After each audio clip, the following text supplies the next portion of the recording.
We're planning to open 1,000 locations by 2028. Yeah. But in Miners, it's more like in and out, boom, boom, boom, music, like... Exactly. And this is like really hard feeling to actually create and maintain. Since I was a child, I dreamed, so like, everyone had like superheroes, like whatever, musicians. And for me, superheroes were the entrepreneurs. I'm just the guy who likes cash and money.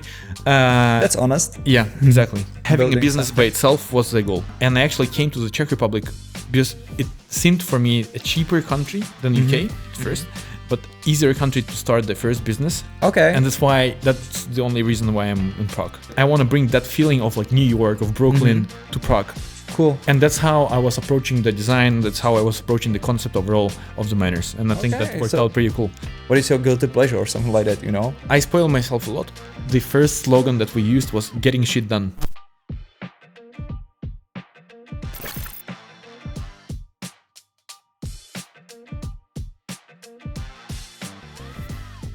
Okay, hi everyone, this is Mike in Mike on Podcast. As you can hear, this is gonna be the first episode where we're gonna speak English, because today I have a great visitor of my podcast, and it's Egor Kolpakov, who is an entrepreneur, who is a founder of the Miners coffee bakers, which you probably most of us knowing, especially the ones who are living in Prague, definitely.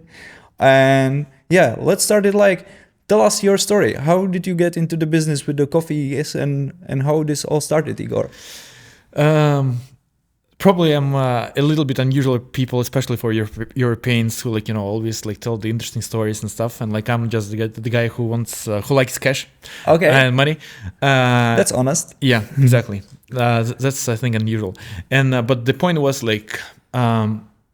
since being the child, I was. Now I understand your KPIs. Now exactly. It makes sense. Sorry. Exactly. Yeah. Sorry. When you was child. Yeah. So basically, since I was a child, I dreamed. So everyone had superheroes, whatever, musicians. And for me, superheroes were the entrepreneurs because it always looked so cool. They wear nice watches, nice cars, all this dream life that we now see on Instagram.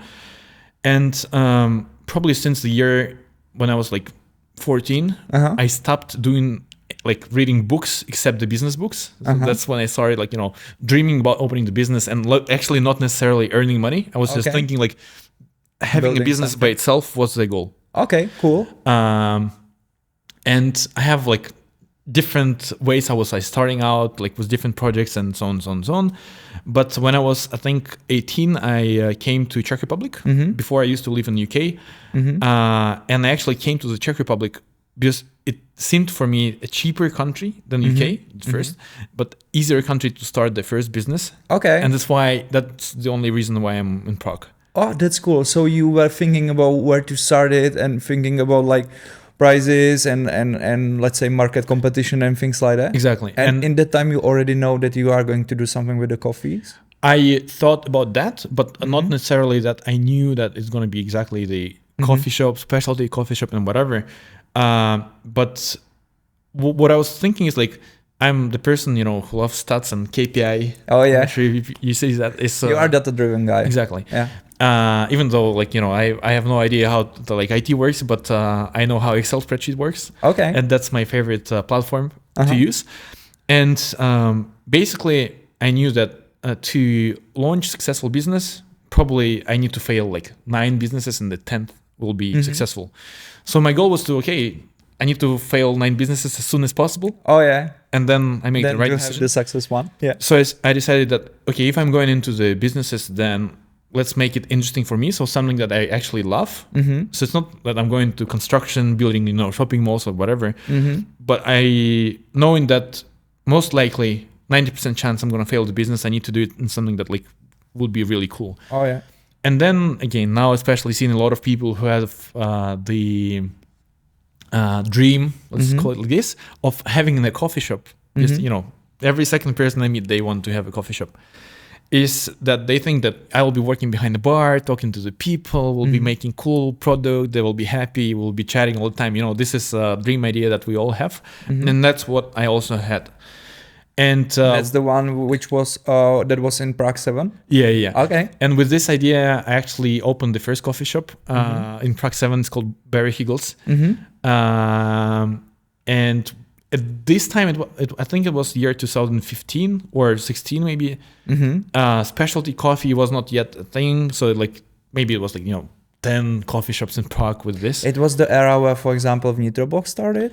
I started, I think, a year before Nitroblock. Oh yeah, okay. But we were in the same block. Oh, it's like right in the same block. We have a company in Holešovice, and I used to live in Holešovice, and I know also your ex-coffee place. And yeah. So that's cool. So year before, that was the tough time. Like people, I think it was were actually starting to think about. It was pretty interesting time because before, if you want to get nice coffee, you actually will travel like 15 minutes, 20 minutes to go to a nice coffee shop because you had like very, very limited offer.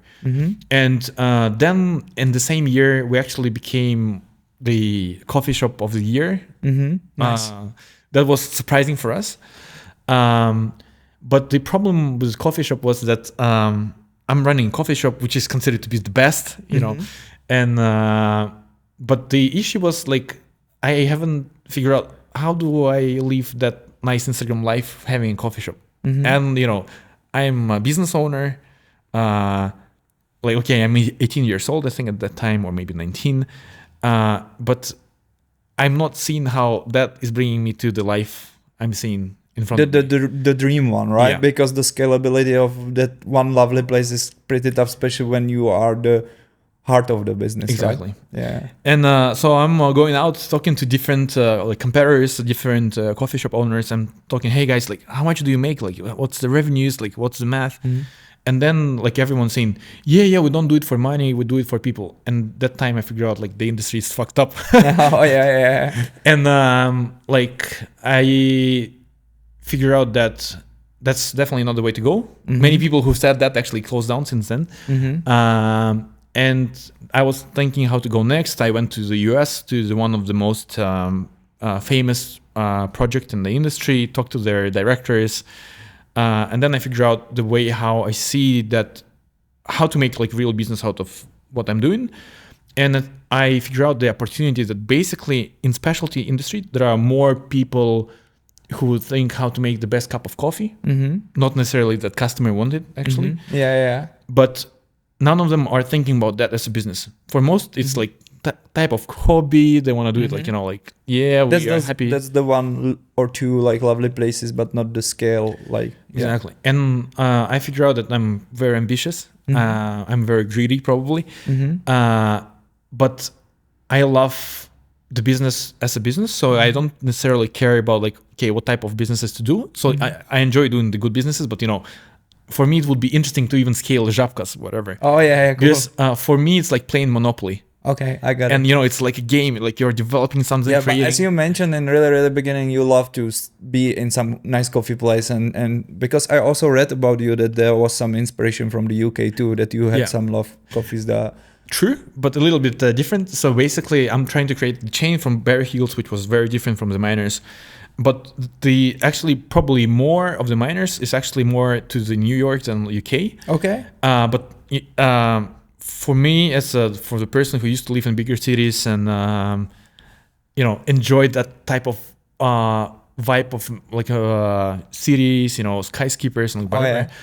I was thinking that Prague and Europe overall needs that feeling of energy. Not necessarily like the big buildings, but that feeling that there is movement, there is something happening, there is like big international community, because Prague at that time wasn't really international as it is right now. And I decided that I want to bring that feeling of like New York, of Brooklyn to Prague.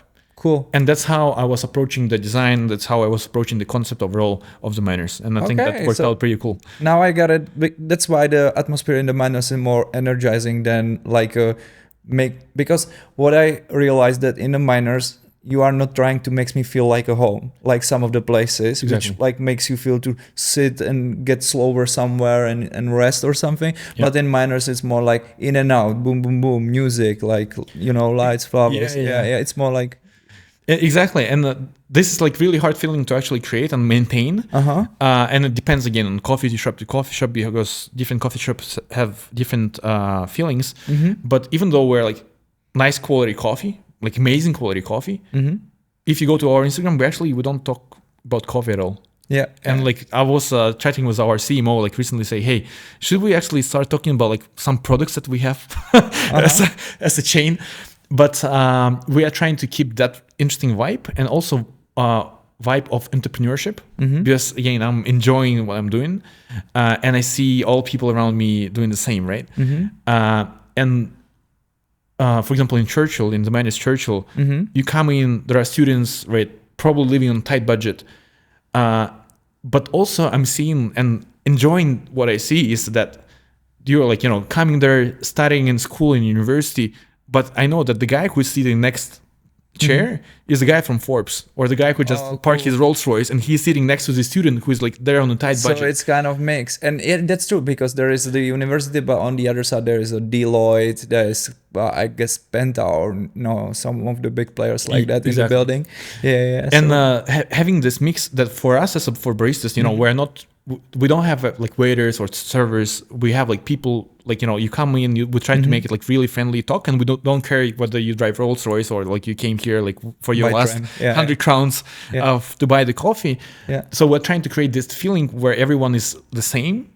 And within the coffee shop, I think it's very energizing when you sit there working on your first project that you want to launch with your friends. Then there are guys who are like owning big companies. I think that's something that actually creates this, vibe. And that's the idea. What is still the first thing what I was thinking about, why is it called Miners? Like, where this idea came from? Is it somehow related to this story, or it was like... It is actually. It's very interesting. Again, we've tried to do a lot of different namings and see what works and what not. And nowadays it's really hard to pick up the name which is not yet registered on the trademark. But the Miners coffee, thankfully, was free. But for us, what we've tried to do, right? Because all what I actually just explained is about working, and we are selling the working lifestyle, not the lifestyle that we go to mountains, or like not the lifestyle that slow down. We say go hype up, and basically we were thinking, who are the like hardworking people, right? And like before it was the miners. Coffee, like the miners working like mines, extracting coals, and we figure out that we actually want to work out on that. Is that basically miners 100 years ago were people working in small dark spaces, and it was hardworking. But now we're also hardworking people. Now like it's what, like we are working after work. That's true. And we're the same hard workers, but just differently nowadays. I got you. Less physically, but maybe much more mentally and difficult. And that's why what we've tried to do with coffee shops, we try to make it opposite of the mines, because it's not like small and dark, but now it's big and light. That's cool. Fun fact, some of my friends thought that it's somehow related with crypto mining. That's what many people think. But I was like, okay, why not? It's cool when the story or when the name of the business makes actually people think about why it's like that. And also I like, really, you guys, is that kind of special concept of the interior design, or how did you find out the way how to make it like that? Or it was the inspiration from the New York or something like that? Definitely, we get a lot of different inspirations, but with many different coffee shops, we are testing out different concepts. So for example, so far with like 9 concepts that we launched, we had like 1, 2, 3, 4 different interior designers. And we definitely know that we want to be somewhat a little minimalistic, but I actually don't like the word minimalistic. I think we try to call it more simplistic than minimalistic. And we want to have it light, but also we don't want to make it too relaxing, because again, our goal is to speed up. And that's how we figure out how it should look. So we bring in this vibe. Okay, that sounds cool. And also there is another thing related to this, and it's actually, you are mostly in Czech Republic, but I also read about your business in Barcelona, or the coffee shop in Barcelona. So when in the time where you were thinking about the name, the brand story and interior, that was the time you already knew that the scale gonna be out of the Czech into the whole Europe or whatever universe, or is it something what was coming on the way? Like, why do not start another country when is it successful here? Right. Interesting question. So the funny story. So when I had the first coffee shop, Bear Higgles, I used to work there, and that's where I found my first partner. And basically he dreamed about starting the same coffee shop as I had, just another one, where we're the partners. And I said, no way. If you want to start, the coffee business with me, then we're being the biggest chain in Europe. Okay, cool. Okay, so you started different story because you already knew you need to scale and things like that, which that sounds cool. So initially we knew that it's going to be really big. And at that time we probably didn't imagine how big and how fast it's going to be. But yeah, now we have 2 locations in Barcelona. I think it's 7 in Prague. We're building 2 in Krakow right now. We are building 1 in Brno. Nice. We're building 1 in Armenia. 1 more in Barcelona, 1 more in Madrid. Nice. These are the ones, a lot of in Prague. Still, we have a lot of construction right now in Prague, probably like 6 more projects coming in Prague. Wow. Yeah. And, that's just the way to start. Oh, that's cool. That's crazy because it's so fast. I mean, like, I remember when you guys started, what was the year? 2019, right before COVID. Oh yeah. That was also I have a couple questions related to that. Though. It was probably difficult to start into the COVID when you have the business related to the places where people need to meet and stuff like that. But do you remember which one was first? How did you feel in that time? The first Miners was the one close JZP. to... Okay. Yeah.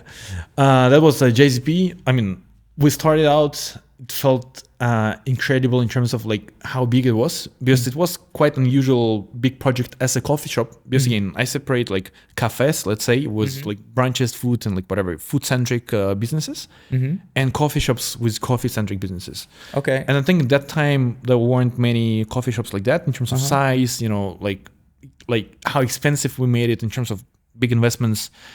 And again, for me, it was really big switch from my small Bear Hills to that Miners. Okay.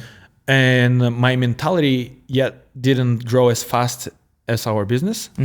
But it was really scary because the rent was like almost as much as my turnover in the previous coffee shop. Oh, okay. So it was risk. It was like really big risk. Yeah. And like every competitor coming to us saying, you guys will fail. Like, it's too expensive. It's too big. You have to do food. And I understand that I don't want to do anything close with food. But it was really interesting feeling. And there is no bakery like at the Fragment, right? It is a bakery in Fragment, right? Yeah. We make it for the whole but chain in right this now. first one wasn't the bakery part of the coffee, right? Yeah, we were supplying like different suppliers. We had then some kitchen with like weekend branches. Seems like weekend branches must. But overall, it still takes like 3% of our turnover, so like really small part of the business. Not big deal. Yeah. That's cool. I was thinking like when you guys started, when you were thinking about the positioning of the brand, because for me, I remember first time when I went into the Miners, and as a marketer, I was thinking like, okay, is this close to guys like Nitroblock and these niche things, or is that close to Starbucks, Costa, and these like big international multi-something players? Yeah. And what do you figure out? No, it was hard to say to me because I could see the signs of scalability to another place. I realized that this place is made to be as a concept useful in other places too. Yeah. But on the other hand, it wasn't that sterile or like cold, or how can I like explain the feeling what I have from commercial. Starbucks, or commercial is the word.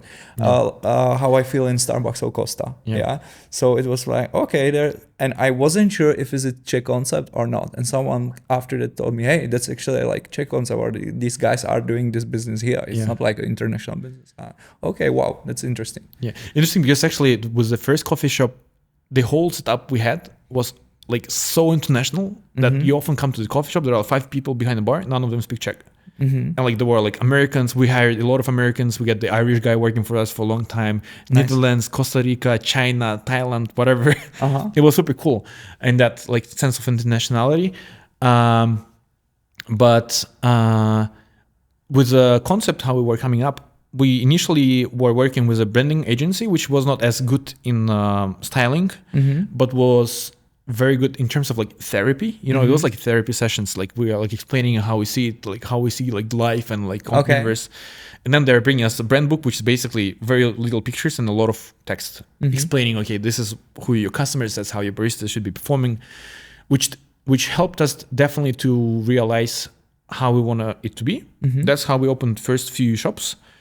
And then within a few years, we came to better visual branding agency, we came to them, say, okay, guys, now we understand who we are. Mm-hmm. We are true to ourselves, to what we want to be. Mm-hmm. Here are 3 words, no inspirations, nothing. We don't show anything, just 3 words, and do your design. And that's what we see now. That's cool. Do you think that you are that kind of company which is more like customer centric? So you are trying to understand what people want it, and then you try to apply it, or oppositely that you have vision and you try to teach people how to live this vision with you guys? Do you feel yourself on this or this side, or is it kind of both? I think it's definitely both, and I think we're trying to keep the balance because again, I think there are a lot of people who love miners. There are so many haters, probably more than people that love miners. Okay. And there are definitely things which are like just normal for people to do, but we see the way I think that no one else is seeing the project, like overall is seeing the industry. And we're just going our own way, and customers are trying to adapt to actually what we try to say. I'm not sure I'm explaining clearly. So it gives you a lot of space to fill in the future if you want to find it out. Like, yeah, that's nice. I was also thinking, like, when you started, guys, is it like doing marketing for that kind of business is a lot about choosing the right place, of course, no doubt. But on the other hand, did you guys use some other tools or channels to approach people, like, I don't know, inviting influencers for opening party or social media, or is that actually playing a role in your business, that kind of communication stuff? We believe so. So we definitely have some marketing campaigns that we see, okay, that's how we monetize it. Okay. But initially, I think for a few years, we didn't have any marketing budget. So we had like a girl who was doing the social media, but there is no budget that she can spend. So basically no influencers, no paid ads. So all organic. Exactly. And then the question is how bold we are, and again, our message was always different, because if you go to any specialty coffee shop Instagram, that's how we go to the farm, that's how we roast, that's how we a lot about the craft behind and things like that. And we decided to make the best craft coffee without talking the craft. And we were trying to figure out, okay, how do we position, and how do we become different? And one of the ways to be different was the ambition that we had. And we were okay to be risky. And for example, the first slogan that we used was "Getting shit done." And I remember that before we opened, basically someone was illegally putting posters across the city. It was 2,000 posters, as far as I know, with like "Getting shit done." Nice. Just getting shit done, and there is a QR code. Oh yeah. And no branding, nothing. Okay. And it was so strange. And there was a coffee festival, and were people coming from the metro to the coffee festival. Whole wall is covered in the posters. Nice. So I'm not sure who did it. Yeah, someone had the idea to support you really smartly, kind of guerrilla way, but it's probably worked. And then the city authorities sent us the fine, and we said it's not us. So we don't know, it's competitors, 100%. Okay. But basically, people were like, what the fuck is this, And disclaimer, this is not like how to plan. Yeah. And that's how we started collecting a lot of like Instagram followers, and people were like, a lot of people were following us before opening. And I remember the first day we opened the doors, and like, still we like, none of us had experience with huge flow of people. Like we haven't checked how equipment is working. So, and JCP, from the point where you get the order to the door is quite a long way. And the queue was up to the door since 8 o'clock in the morning. We opened until 8 o'clock in the evening, and we were like, what the fuck is happening? So and we were like 5 people behind the bar, 2 cleaning. It was like really rough. That I think we even, something happened to our like coffee machine, that it was probably too much orders for the first day. But it was interesting. But basically the whole idea about the marketing is not to just, call influencers and do this, which is definitely important, but just this by itself will not help if there is no strong product and strong positioning behind it. And at that time, it was just enough to be this strongly positioned brand. Okay. And that made the made distinctiveness of the place, and then helps a lot, definitely.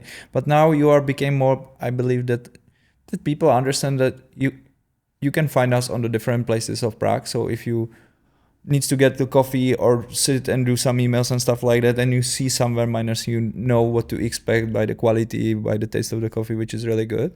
And is it something are you actually guys selling a license, for example? Are you switching the business into, how is it called? Like franchising. Yeah, franchising. Exactly. So basically, okay, disclaimer. We're planning to open 1,000 locations by 2028. Okay. So it's 5 years goal. Should be doable. Should be not too hard. Dream big. Yeah. And we realized that so quick we cannot open it all ourselves. Mm-hmm.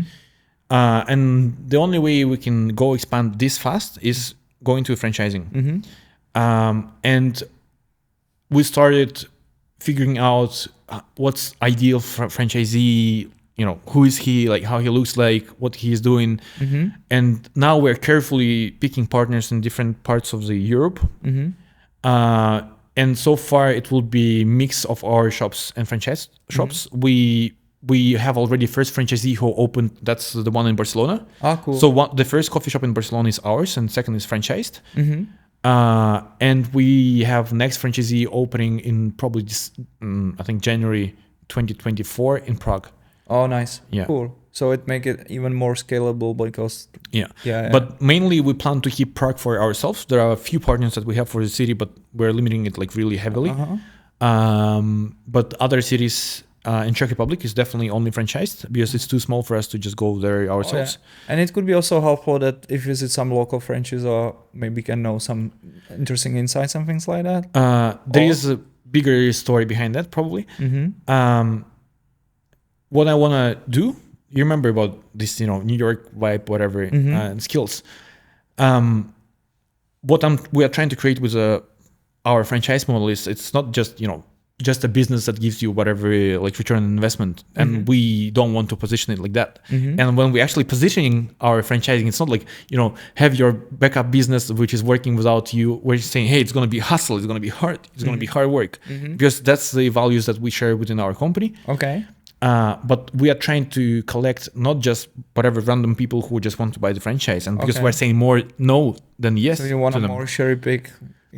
Exactly. Because we're picking the people who will be part of our entrepreneurial community and we're creating an entrepreneurial community within the Miners. Okay. So it's basically like, kind of business club of young people, like vibe people, and all working under the Miners. So we travel together, we go out together, we learn together, and we improve the business together. Wow, that's a really cool idea. I mean, and it can be possible to reuse it for another businesses and things like that, or even grow to different. Yeah, that sounds cool. I just remind the Barcelona you mentioned. Was it completely different to start to do Miners in different country like Spain? Like it was different vibe positioning or people expectation or things like that, or was it similar? For the customers, it was kind of similar. Only for some reason, I'm not sure what's happening in Spain, but for them, we have a lot of reviews that were too expensive, even though the prices are the same as here. So I think, again, because Spain has like that kind of old school community, in old school way of getting coffee, like this, like bitter stuff with a croissant for €1. Okay. And that's why some of the customers are still used to that. Okay. And it's less kind of specialty, it's less up to date that we have here in Czech Republic. Okay. Because I think Czech Republic is one of the best developed countries in coffee overall. But Spain was different in terms of like bureaucracy and all this stuff. It was like really different. But for customers, I read some of the story that it was hard to even get the permission to make it in Barcelona. That you need to find out some turnaround way how to like solve it and things like that. Yeah. But for customers, similar. For branding, similar. It was even maybe easier because Barcelona specifically has a lot of digital nomads, and that's the best audience that can be for us. So yeah, I think Barcelona would be kind of similar, but for me it's also a little bit different case because for me Czech Republic is not my country too. So for me opening in Czech Republic or Barcelona, what's the difference? Yeah, I see. Yeah, it was hard immediately, Yeah. That's interesting. I was thinking when I was asking myself why you pick Barcelona, I was thinking because when I was in Spain a couple times, I felt that even Barcelona is super popular, a lot of nomads and things like that. I haven't seen that much nice coffee places that I would expect. Like, and there are a lot of them actually, at least Okay. right now. Okay. Before it was like very little, but the problem is the same as in Prague. I think right now there are over 100 locations in Okay. Prague where you can get decent coffee. But the issue is like most of them are a single coffee shop. Mm-hmm. And often they're done this way that, okay, we built this ourselves, these chairs we found somewhere in secondhand shop. Oh yeah. And they're done a little unprofessional, which was cool for specialty It's part industry. of the story of Yeah. one coffee shop or something. Exactly. Yeah. But I think right now, that's not what we want. Mm-hmm. And if you're not trying to target like very niche audience, Mm-hmm. you need to be somewhat professional. Okay. Then it's really hard, Mm-hmm. but so far we're successful in that, to differentiate professional and commercial, like Starbucks. Oh yeah. Because, it's professional, but Yeah, it's that's- commercial. Yeah, that's true. So we're like, we are figuring out how to not become commercial. Uh-huh. But the point with Spain is there aren't chains, even though the market's very big. Mm-hmm. There is right now like one chain, but only coffee takeaway, which is limiting. But so far for Barcelona, like a big city, there is no chain like Miners. Okay. And we decided to be that, okay, we have to take it Nice. before nice. someone else do. So that wasn't something like a EY study before that and things like that. It Yeah, was yeah. more like your kind of combination of understanding business and sense of Yeah, I don't trust EY Okay. at first. yeah.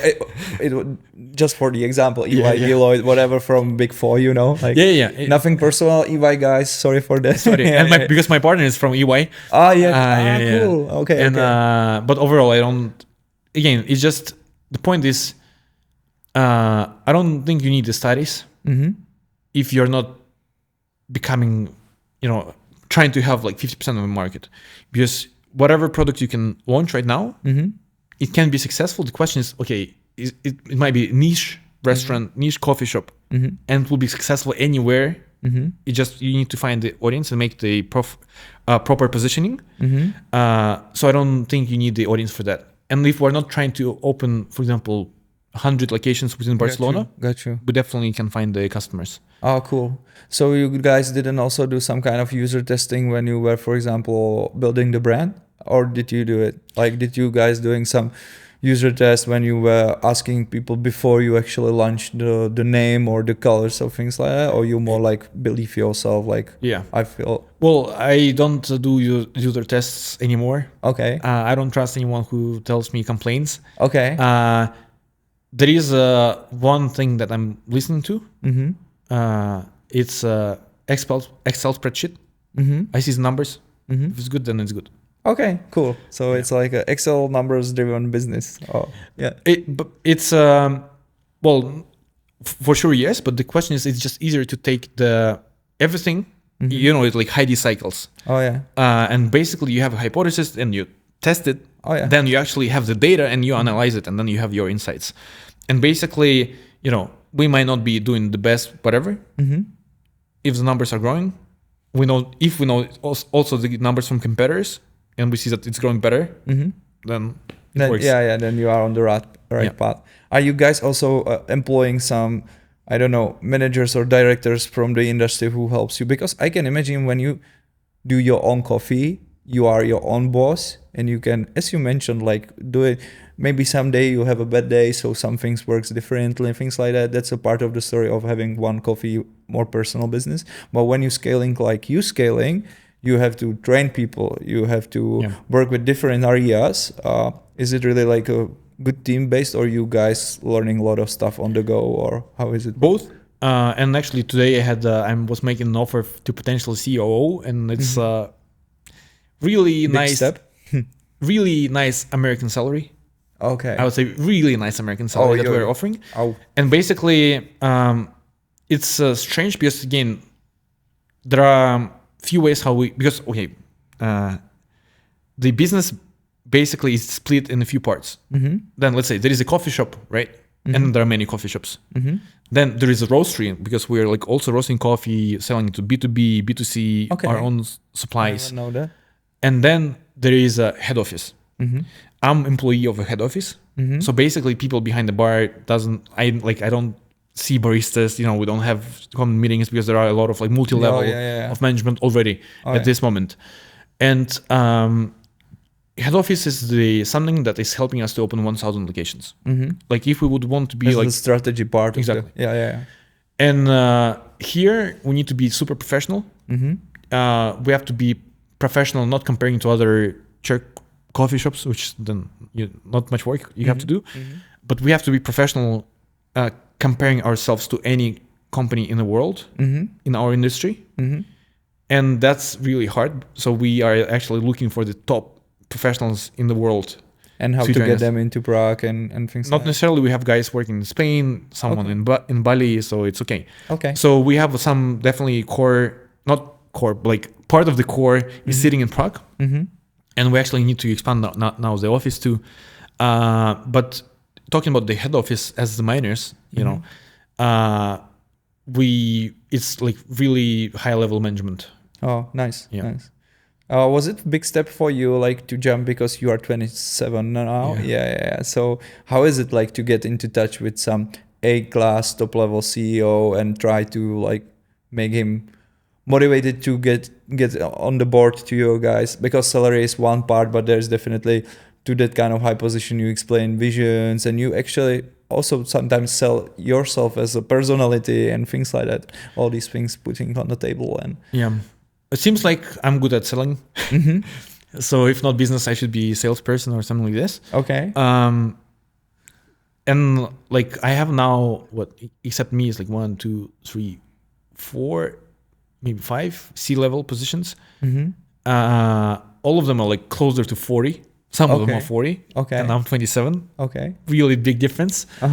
But I'm not kind of ageist, and it wouldn't work in my direction in that situation. But I think it's the level of like your,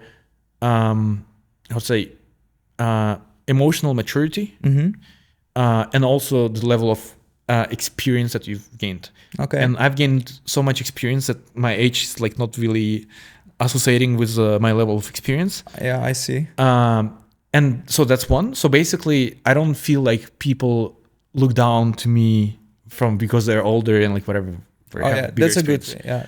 But another thing is what I see, especially because we actually get people from much bigger companies than us, like much bigger companies than us, like hundreds times bigger. Okay. And then I can offer them something that they are not offered in their companies. Oh yeah. Because whatever. Okay, you are like working like on nice position in a big company, like corporation. It's slow and it's like a lot of old-fashioned stuff. And now you are like a young, dynamic and market disruptor, let's say. Yeah. And then when you sell the story about like market disruption, about the challenge, then salary is like secondary part. Okay. Majority of people are coming there for the challenge. Okay. And if they wouldn't be for the challenge, I don't need them. Oh yeah. And what I actually was explaining to my partner like recently, like why I'm proud of my personal team, meaning people who work directly with me, is like I'm sure when it's Sunday morning or Saturday night, you are in the shower, the water is coming on your head, and then each of them is thinking, "Fuck, how to make it better in the Miners?" Nice. Yeah, like they're living the story with you, like almost like having the business ownership same as you. Definitely. That's cool. And this is something that I look in people that work directly to me. And I'm quite sure that like, again, my first row of people are like this. And do you see yourself more like an Eastern or Western entrepreneur in the way of, are you having more like a professional relationship with, I don't know, or you are more like that if you have some success, you all guys buy jet rental and flying to Ibiza to have a party and celebrate together and then go back into the work? What is it? Well, first, we are joint stock company, meaning we have shareholders, and like we cannot spend money on jets because we have to be responsible before our shareholders. Oh yeah. So that limits us on this. Okay. On these parties. Okay, Ryanair is still okay. yeah. But yeah, well, like again, bonuses and stuff. Of course, that's a reasonable thing. So I think we're in a way that like we are very informal in our communication. like super informal. Like we don't track hours, who work when. We don't track holidays on top management. Whatever you're out. Like for holidays, we don't care. Make sure everything is working. Now, no one counting the bills, and like I know that guys today, 2 of them were sick, but all of them working. We say, hey, I cannot sit at home. I want to work. So we have it like it's startup vibe, meaning like we are very close, but all of us understand that it's business first, relationship second. And the commitment on 1,000 places, it's crazy. So I can imagine that you all know that you can't sleep awake. Yeah. And it's like, sitting on cocaine all the time. Yeah. So, yeah. That's cool. Was it, I was thinking like, was it hard for you to find out these right people, or was it through your network, or it was more like that the story became that famous that actually interesting people coming to you and asking like, I want to be part of this or something like that? It's all of this. Okay. It was hard, but it was personal communication, and a lot of people are coming and saying, hey, we want to be part of the Miners. Have you had already the network before you started? Even like from the coffee from Prague 7 somehow, or your partner? It was, my partners are like my network from the time I started, right? And definitely my first coffee shop still is helping me a lot in terms of the first connections that I got working behind the bar. Okay, lessons learned. Yeah. So, I mean, definitely it's like, it's MVP, right? It was my MVP in the business. Yeah, true. And again, it was a lot of mistakes I made. That was really hard because, again, I was 18. I was full-time student. I had to work. I was under budgeted. I didn't speak any Czech at all, because now I actually speak Czech, but it's just like, if when you communicate, I don't feel full confidence that I can explain myself. Oh yeah, sure. It's difficult language, crazily difficult. I mean, it's okay. It's just I never learned it. Yeah. The point was I learned it working behind the bar. Oh yeah, listening like, people and exactly. Yeah. And like that's why it's like it's really faulty in terms of grammar and like whatever. And I have limited vocabulary. But definitely the top of the top I'm finding somehow through the network. But it means like it's not just me knowing someone, but like I know someone who knows someone. Oh yeah. You know the rule that we all know someone to someone, like 3 or 4 people exactly to anyone in the planet. Yeah, exactly. That works. And this is how we're finding out a lot of people right now. And I'm very communicative, meaning like, whenever I'm like, I was at WeWork chatting with guys who are like working in WeWork, and that's how I actually knew my chief business development, hired him. Cool. From the WeWork. Yeah, we just we're working on the same table. Oh, nice. And I hunted him from the other company he was working for. Nice. And so that's how we work. Sometimes there are good people coming through like real job advertising, but so far it's just one person out of the top we hired like this. But rest of it is like really network. Yeah, and as you mentioned the education during the pilot and during to running the first one in the Prague 7, I wanted to also ask you how important role plays the education in your story. Like, because you studied here, some Anglo-American university. I also found out that you had some courses from UK and things like that. Yeah. How does make a difference, or what would you recommend people who are asking themselves like, I am 18, I am 20, should I try to do both, or should I more focus on the business?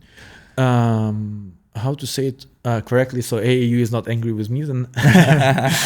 So basically I'd say as the knowledge itself, the universities, because I also have a lot of things outside of universities, did not give me anything just because I was self-studying before. And the level of learning myself was faster than the university. Okay. So when I was in the uni, I knew everything. Okay. But because I'm a very efficient guy, if I'm sitting in a lecture, no way I'm sitting and like doing like this. I always sit on the first desk, and because no one else is active, I'm the one talking to the teacher. So every lecture was almost like mentoring or exactly one-on-one mentoring. Cool. Because others are like sitting in the phones, whatever. Yeah. And I'm using this time to the fullest. What the university gives and what any community gives is the network. Oh yeah. And the university brought me a lot of network, which is really useful. Also, what it did was still it's like broadening my mind. Maybe I didn't get much useful information, but I knew about some things which I didn't knew about before, which somehow helped me to be more educated. But it was interesting because when I was finishing the university and like writing my thesis, like I was like semi-failing thesis. It was like last year because again I didn't study much and I had minors already. And it was funny that like the teacher is trying to kind of fail me, but my employees are already giving lectures at the same university and were used as a case study for some schools. Cool. So it was pretty fun feeling. That's nice. Yeah. I have this note here that you did some hit campaign for especially capsule for the coffees at home. Where this idea came from, and is that something where you still guys running and selling it, or? We do now different capsules. The idea was that first we were, I think, the first, or at least one of the first, among specialty coffee roasteries that were doing the capsules. But it was not just the capsules itself. It was firstly compostable, but it was made of wood, not like paper. Okay. After we launched that, again, we saw it. We didn't like the material itself, so we moved to like more like standard compostable product. But I think the idea for the capsule was that firstly we do like fund round basically, but we can either go and try to produce a lot of capsules and then try to sell it, or we sell it first and then we produce it. Makes sense to make it a different way, right? Okay, makes sense. Cool. And the idea about the using hit is something what's coming from you guys, or you have some kind of CMO who is running these activities for you? I don't remember how. So we didn't have CMO at that time. Okay. We had like Max, like marketing manager or stuff. Maybe it was idea coming from him, but it's usually like we're like incubator. So like ideas coming to everyone at the same time because we always like sit together. But definitely we considered hit more like a marketing campaign than like really fundraising platform. That sounds cool. And also I see that sometimes it helps to actually spread the awareness about some interesting potential, and the money what people puts together, it's more like a signal that it can work than the biggest investment of the biggest part of exactly. You basically use it as a test of the sales funnel. Interesting thing what I remember from the first part we talked about, that you have actually B2B business and B2C business, and so you are actually selling coffee also to your competitors somehow, or how this works? So basically, if a coffee shop comes and asks us to sell the coffee, we can do that. We do not necessarily target the other coffee shops to sell.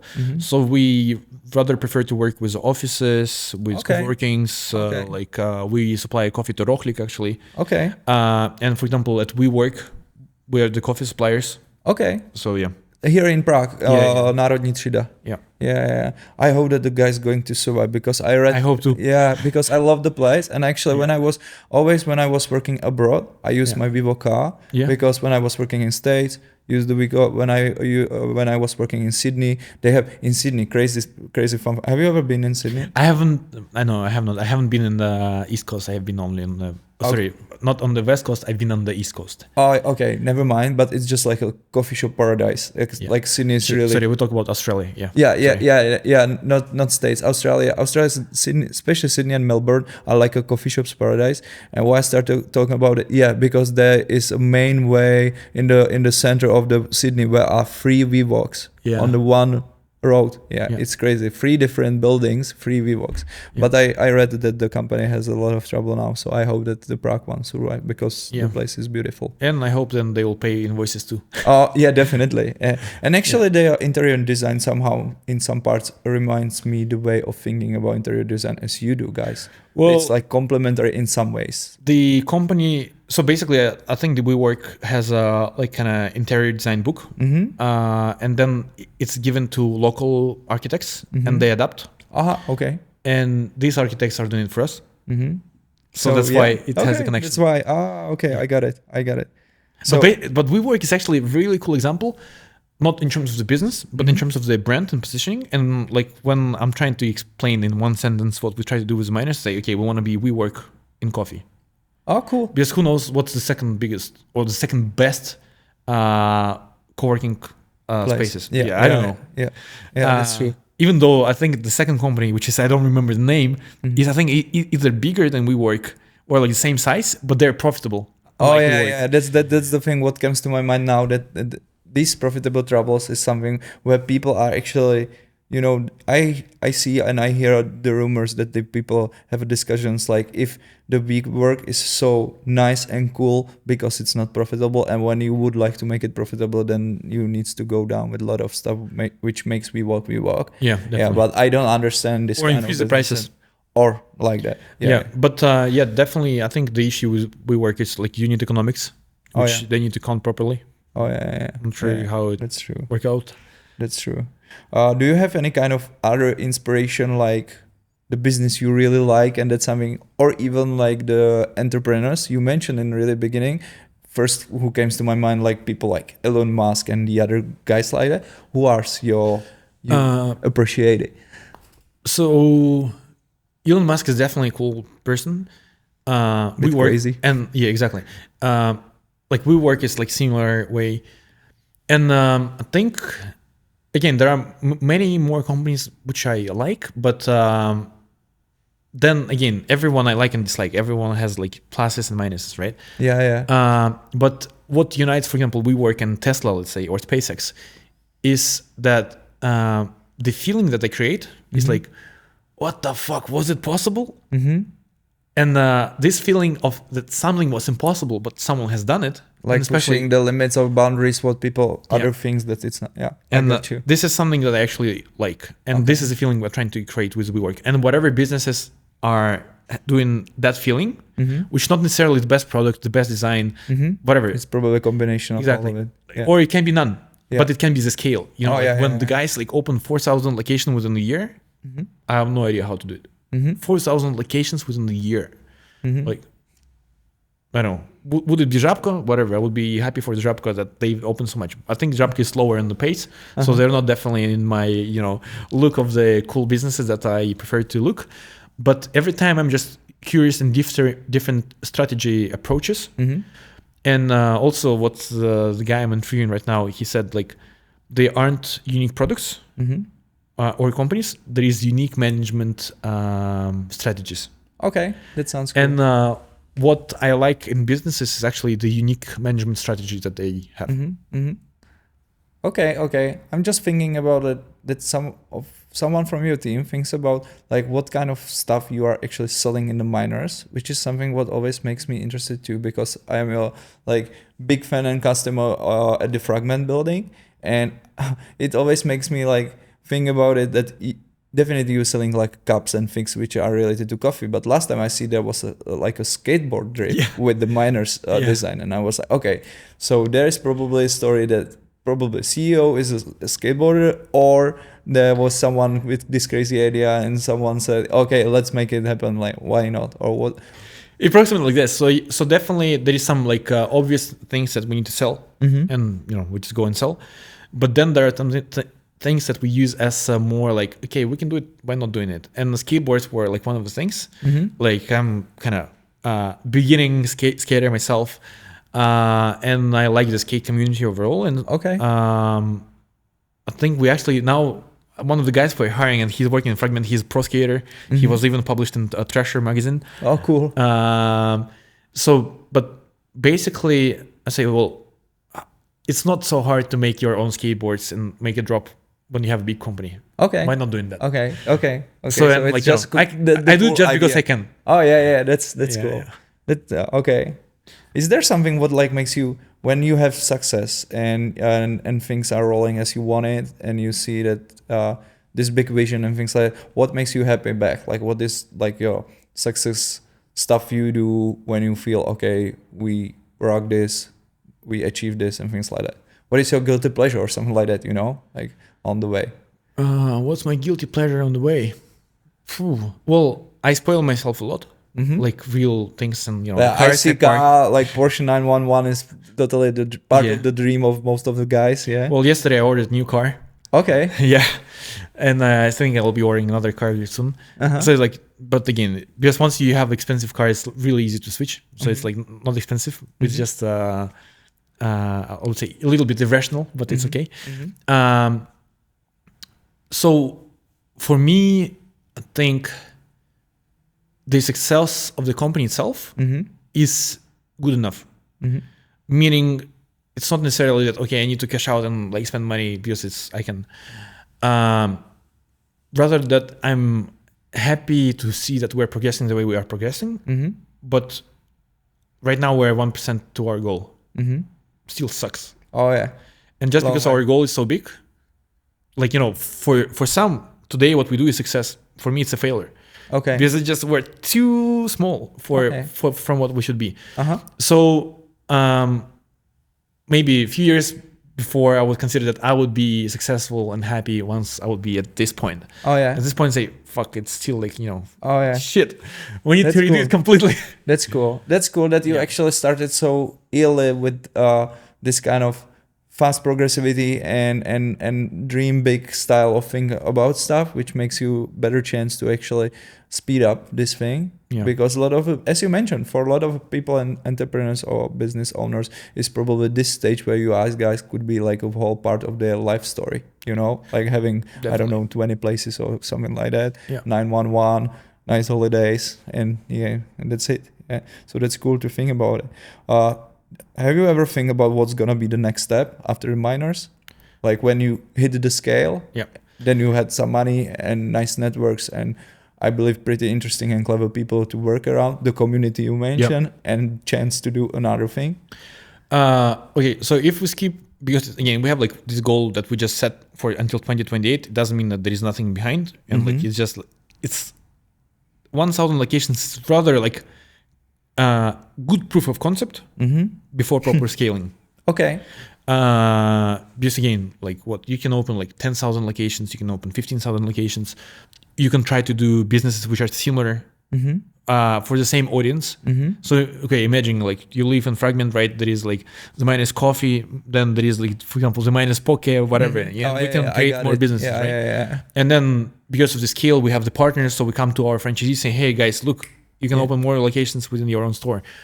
So I think the opportunities within the Miners chain as we're creating it is unlimited for like, next generation. Okay, so it could be the life story actually. Yes, but not for me. Okay. Because I believe, so I don't want to be single entrepreneur. I want to be serial. Not sure if it will work out, but I love experimenting, doing new things and so on. But also I'm sheet manager. Like as a manager, like, KPI, I like it, but I need someone to set them and track them. Okay. So I believe that soon, at the scale of our business, as a CEO, I'm not effective anymore. I need to hire someone else. Or I'm doing the kind of positioning strategy, not too time consuming, so I can run multiple projects simultaneously. And so far, because again, I always have like few projects simultaneously, just most of them are not known and like they're smaller projects. And I do a lot of consulting of different businesses too, which is also like kind of right now takes quite a lot of time. But I believe that overall bigger project that I would like after the Miners is something connected to co-livings. Co-livings like for people who are, for example, expats somewhere, or more like, or is it more like a Fragment story, or is it more like a student house in Holešovice? More like student housing, I think. Okay. And this is something that I see as an interesting opportunity next to the Miners, which is not necessarily disconnected, because also, again, we are hiring a lot of baristas. How many is going to be when it's going to be 1,000 locations? They need to live somewhere. Exactly. And the prices are still growing. Yeah. And if we can create affordable housing, but we have the clients already waiting. That's great. And it's complementary business. Exactly. Yeah. So I think majority of the businesses that I'm thinking about are complementary to what we're building. Because again, I think it's going to be much easier for us to sell our coffee customer another product just because we have the trust of the quality. Yeah. And we already have the connection. Okay, that sounds good. I mean, like first time I heard about it, that there is a building in Holešovice, which is kind of this co-living, like the fancy one for the students, most of the international one. Yeah. I've seen some pictures and things like that, and I was like, it's interesting. It's more like a like studying or university living, but on the high level. But nowadays I realize that it's also for a lot of people could be in the future just only one possibility how to stay close to the center, because as the price is rising crazily. So I can imagine. And I'm fan of co-living myself. Again, like being part of network. being part of the guy who's living in that space, because that's how I lived in the UK before. I enjoyed that, atmosphere. Like a Friends series atmosphere, kind of, or more like co-entrepreneuring something and sharing. Exactly, it can be different because imagine that there are a lot of entrepreneurs that just logically need to have some housing in a few different countries. That's like me. I actually live in between a few countries, and I can either rent a flat every time, and it's going to be expensive and it's going to be hard, and it's going to be boring. That's another problem. Or I can go to the hotels, but hotels have no vibe usually, and like you don't want to stay in a hotel for 2 weeks every month. Super commercial. Yeah, but then if I have a co-living, in 5 different countries, I can imagine that, and I can come there, even though it's cheap. It's not necessarily means it's shit, right? It can be good balance of quality and the audience, and then if we can segment our customers nicely. So, you come in and you have like really nice vibe.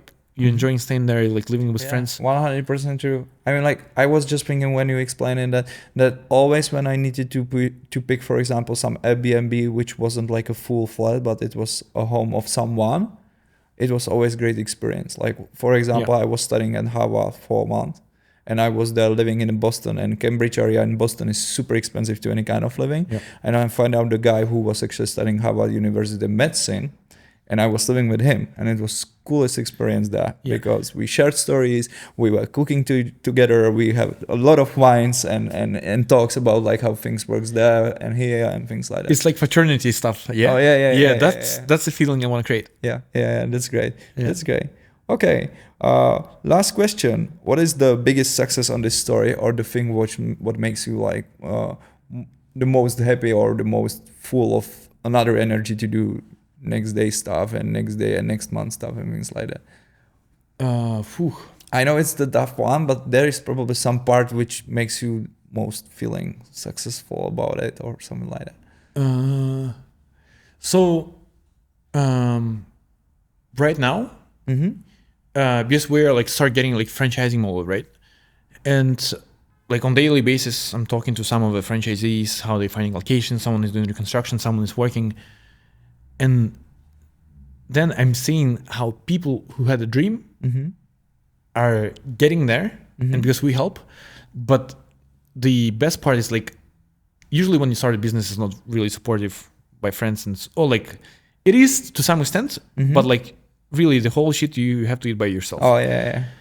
And here we joined the plate, and I see how big effect our support is giving to our partners. And this is the time when I see, like we done this work for something, and this positive vibe that is creating is actually empowering me more and more. Nice. That sounds great.